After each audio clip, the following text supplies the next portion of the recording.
Welcome to Ayurveda learning classes. तो दोस्तों आज अपन बात करने वाले हैं रचना शरीर का चौथे टॉपिक के बारे में। तो आज अपन देखने वाले हैं त्वक शरीर के बारे में।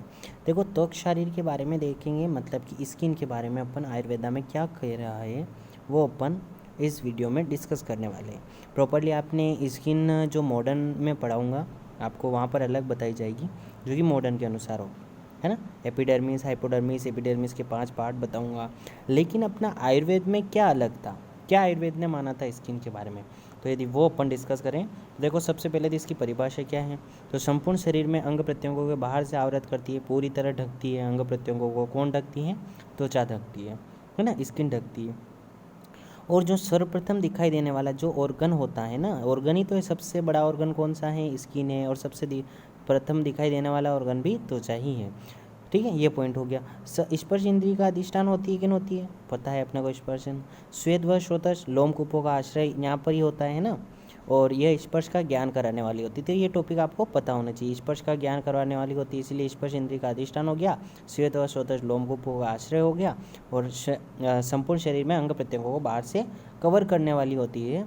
ये आप इसकी डेफिनेशन में आराम से लिख सकते हो। ठीक है, अब अपन बात करते हैं इसकी उत्पत्ति के बारे में। तो आपको पता होना चाहिए कि देखो आपने देखा होगा कि जिस प्रकार से आप दूध को गर्म करते हो, है ना, जैसे ही आपके दूध वाला आया उसका दूध लिया आपने, फिर आप उसको गर्म करने के लिए रख देते हो। तो आप जब गर्म करने रख देते हो उसके बाद थोड़ी देर बाद आप देखते हो तो उसके ऊपर एक लेयर आ जाती है। आती है कि नहीं आती है? आती है। तो आ जाती है वो लेयर, तो वो लेयर ही क्या कहलाएगी? इस प्रकार से उपमा दी गई है, वो लेयर आती है वैसी क्या होती है? त्वचा बनती है। कैसे उत्पत्ति हुई इसकी? तस्य खलु एवं प्रवर्तक्ष, क्या बोला? खलु एवं प्रवर्तक्ष शुक्र शोणितस्य अभिपस्य मानस शिरस्य एवं संतानिका सप्त त्वचो भवन्ति। त्वचा कितनी होती है? 7 होती हैं।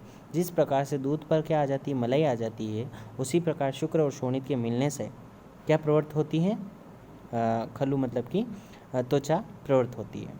ठीक है, ये आपको उत्पत्ति में ये कोटेशन याद होना चाहिए, बहुत इंपॉर्टेंट है वाइवा वाले में भी, या कि प्रैक्टिकल एग्जामिनर भी आपसे पूछ सकता है आराम से, है ना, त्वचा की उत्पत्ति क्या है। लेकिन अब के यूजी जो एग्ज़ाम होगा वहाँ तो पूछेगा, इसे लिखना पड़ेगा अपन को। ठीक है, अब अपन बात करते हैं नेक्स्ट टॉपिक के बारे में कि स्वरूप में क्या है। तो त्वचा अनेक वर्ण की होती है, कोई काला है कोई गोरा है ना। ये इसका स्वरूप ही तो है, कैसी दिखती है। और त्वचा मृदु भी होती है, कठिन भी होती है, किसी की खुरदरी भी होती है, बहुत कम केश वाली भी होती है ना। ये भी आपने सुना होगा। फिर सुश्रुत के अनुसार त्वचा की मोटाई सभी स्थानों पर एक समान नहीं होती। सही बात है, सुश्रुत किसमें? सर्जरी में था, इसलिए उसने देखी हर त्वचा को कि हर जगह एक जैसी मोटाई नहीं होती। जैसे उदर, नितंब आदि स्थानों पर अधिक मोटाई होती है ना। अपने पाम हो गए, यहाँ पर त्वचा बहुत ज़्यादा मोटी है। तो इस तरह स्वरूप बता देंगे अपन। फिर अपन प्रयोजन लेंगे। देखो प्रयोजन में क्या है कि पांचों महाभूत होता है, यानी कि त्वचा पंचभौतिक है, इसलिए इसे पांचों महाभूत के लक्षण दिखाई देते हैं। आपने पढ़ा होगा कि चरक ने सूत्र स्थान 30 में बताया कि सर्वद्रव्यम पंचभौतिकम अस्मिन्, यानी जितने भी द्रव्य हैं 5 महाभूतों से मिलकर बने हुए हैं। राइट, तो यहाँ पर त्वचा है वो भी तो 5 महाभूत से मिलकर बनी होती है। कौन कौन से? आकाश, वायु, अग्नि, जल, पृथ्वी।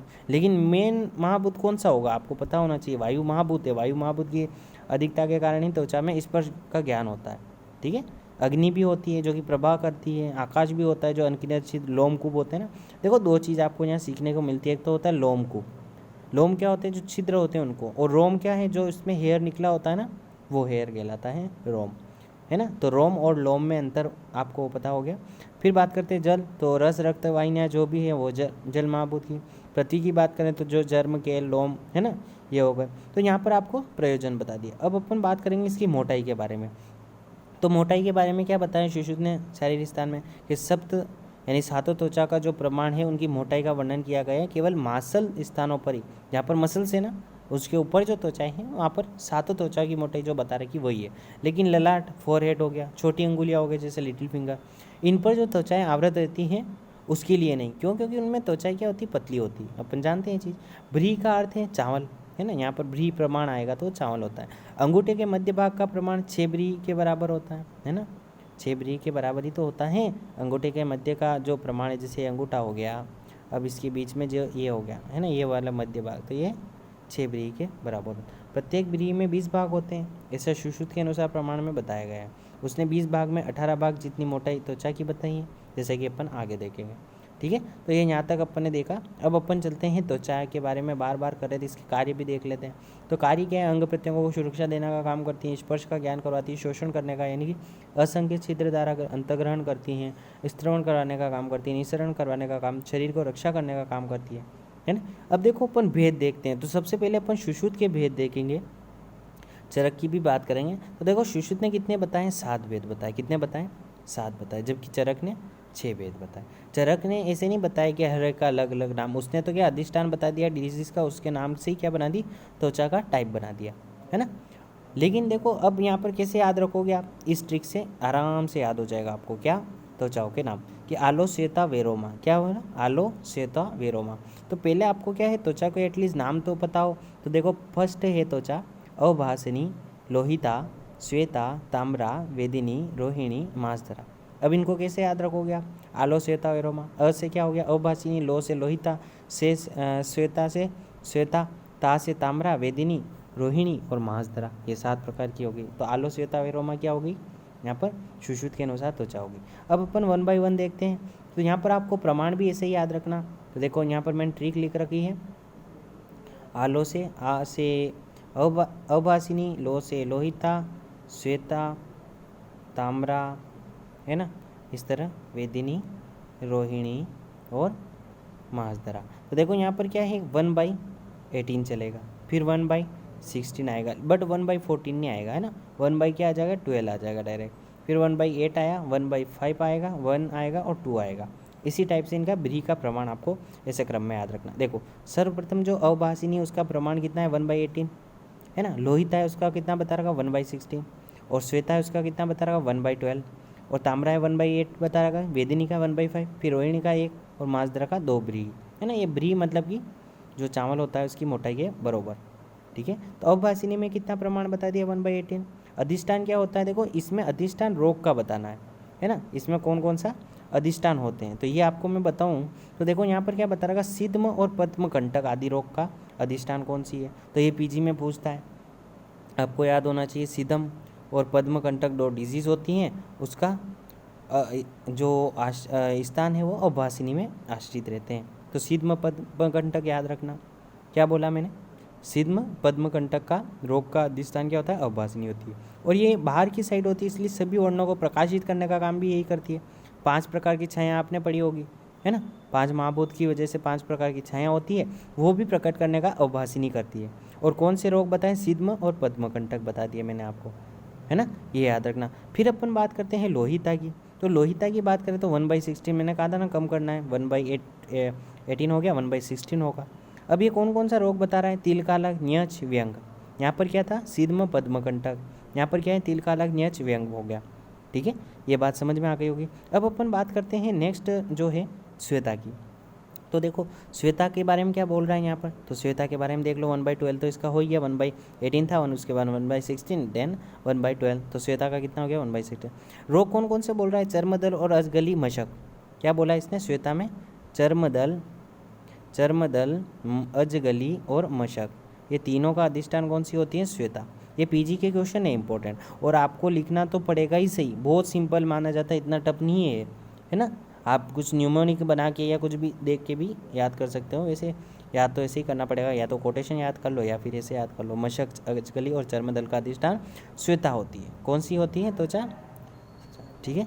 उसके बाद यदि ताम्रा की बात करें अपन, है ना, ताम्रा की बात करें, देखो आपने तांबे की जो गिलास होती है उसमें क्या करते हो आप, पानी पीते हो, पानी पीते हैं तो इसलिए कुष्ठ हो जाता है। तो याद रखना कुष्ठ और गिलास किसका है, ताम्रा में। ये पीजी में पूछा गया था अभी 2 साल पहले जो पेपर हुआ था उसमें, है ना, कि गिलास रोग का अधिष्ठान कौन सा है, ताम्र, तो हो गई कुष्ठ। तो कैसे याद रखोगे, तांबे की जो गिलास थी यानी ताम्र, उसमें क्या गिलास यानी गिलास, उसमें क्या पानी पीने से क्या हो गया था, कुष्ठ हो गया था। इस तरह याद रख सकते हो। वेदिनी की बात करें तो इसका प्रमाण कितना होता है, 1/5, है ना। अधिष्ठान कौन कौन से होता है, कुष्ठ और विसर्प। तो कुष्ठ यहाँ भी आ रहा था, यहाँ भी आएगा, है ना, वेदिनी में भी। तो याद क्या रखना, वे से वेदिनी, व से विसर्प, तो किसमें आ रहा है, वेदिनी में आ रहा, ठीक है, याद हो जाएगा। अब आगे बात करते हैं अपन रोहिणी और मांसधरा की। तो देखो रोहिणी के बारे में बता रहे हैं 1 और इसका 2 चावल, 2 ब्री, 1 ब्री रोहिणी की, मांसधरा की 2 ब्री। अधिष्ठान की बात करें, ग्रंथि, अपची, अबूर्त, स्लीपद, गलकंठ, है ना। मांसधरा में क्या है, देखो मांस से होने वाले रोग है, अर्श, विदृति, बगंध। तो ये भी याद हो गया और वो किलास वाला भी याद हो गया आपको। याद क्या याद रखना, रोहिणिका, ग्रंथि, अपची, अबुर्स, स्लीपत और गलकंड, ये रोग का अधिष्ठान रोहिणी होता है। ठीक है, इस तरह अपनी क्या हुई यहाँ पर 7 त्वचाएं पूरी हुई, किसके अनुसार, सुश्रुत के अनुसार। अब देखो यहाँ पर लेफ्ट साइड में मैंने चरक के भी बता रखे, तो चरक ने क्या बताया, डायरेक्ट बता दिए। देखो उदक मतलब होता है जल, जो जल को धारण करती है, उदक धरा फर्स्ट हो गई, जो जल का धारण करती है सबसे बाहरी होती है। तो आपने देखा होगा आपका जैसे हैंड मान लो, ये हाथ है आपका, इधर जो बाहरी चमड़ी है आपकी, तो जल आएगा इस पर गिरेगा तो यही तो धारण करेगी, इसीलिए इसको क्या बोल दिया, उदक धरा बोल दिया। जल को धारण करती है, सबसे बाहरी होती है। ठीक है, अब दूसरी कौन सी बोली यहाँ पर, अश्रक धरा। अश्रक मतलब होता है रक्त को धारण करने वाला, तो रक्त को कौन सी, अंदर वाली तो धारण करेगी, बाहर वाली थोड़ी करेगी, तो अंदर वाली कौन सी होगी, अश्रक धरा। हुई क्या नहीं। अब आ जाओ तीसरे पे, सीधम और किलास। सीधम और किलास पढ़ा क्या नहीं पढ़ा आपने, अभी पढ़ा था ना, किलास पढ़ा था। ठीक है, तो किलास किस में पढ़ा था, ताम्राम पढ़ा था। यहाँ पर ध्यान रखो, तीसरी जो त्वचा होती है वो सीधम और किलास को क्या करती है, धारण करती है, उसके नाम पर ही रख लिया। पहली कौन सी थी, उदक धरा, दूसरी कौन सी थी, अश्रक धरा, तीसरी कौन सी है, सीधम और किलास। समझ में आ गया। अब देखो अगली वाली देखें अपन, चौथी वाली, तो यहाँ पर क्या बता रहा है, दद्रु और कुष्ठ। दद्रु और कुष्ठ को जो धारण करती है वो चौथी चरक के अनुसार क्या बताई, त्वचा बताई, है ना, उत्पत्ति स्थान, यानी ये रोग से बता रहा, और वहाँ पर नाम बता दिए थे स्पेसिफिक, और उसके अंदर कौन कौन से रोग होते हैं वो बता रहा था शिशु। बट चरक क्या कह रहा है, डायरेक्ट रोग के अधिष्ठान बता दिए, वही त्वचा का नाम दे दिया कि ये ऐसी चौथी त्वचा में कौन सी हुआ, दद्रुकुष्ठ। और अलची और विद्रति की बात करें तो वो कौन सी होगी, 5वीं, इनके उत्पत्ति स्थान होते हैं।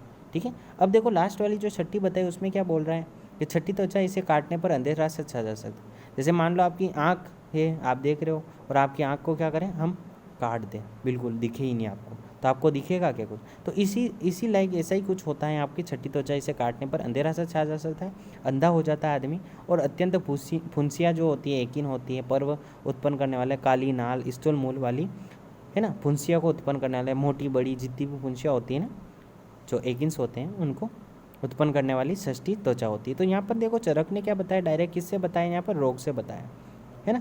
फर्स्ट में क्या बता दिया, उदक बता दिया, सेकंड में अश्रक बता दिया, थर्ड में सीधम किलास बता दिया, फोर्थ में दत्रुकुष्ठ बता दिया, अलची विद्रति 5वें में बता दिया, छठी में कहा कि इसे काटने पर दिखाई नहीं देगा और एकिन होंगे। ठीक है, और इधर मैंने ट्रिक बताई दी थी, आलोस्यता वेरोमा। तो इस हिसाब से आपके यहाँ क्या हो जाती है, त्वचा पूरी हो जाती है। अगले वीडियो में अपन नेक्स्ट टॉपिक देखेंगे, तो आप कमेंट करके ज़रूर बताइएगा कैसा आपको वीडियो लगा। ठीक है, थैंक यू।